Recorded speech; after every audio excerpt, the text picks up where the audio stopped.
most important events that happened in Olaudah Equiano's life was his publication of his autobiography.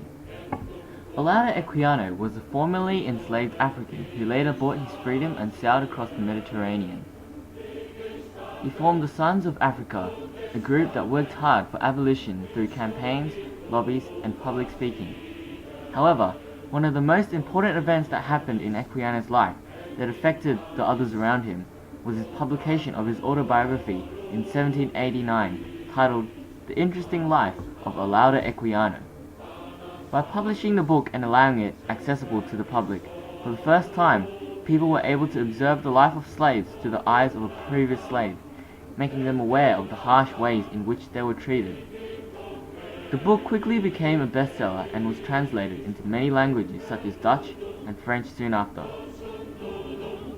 Because Equiano became an evangelistic Christian prior to writing the autobiography, it also impacted on the way he structured the book, as well as had an impact on the readers. The book demonstrates his journey in life as a slave and the horrors he had to go through as a slave aboard a ship in the Middle Passage, as well as his treatment on the plantations in which he worked. He also describes his life as he was aboard the seas and when he later bought his freedom to work in the West Indies.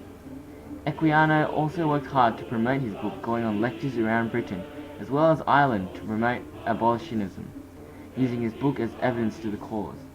The book began with a petition addressed to the Parliament and ended with a letter to the Queen to end slavery.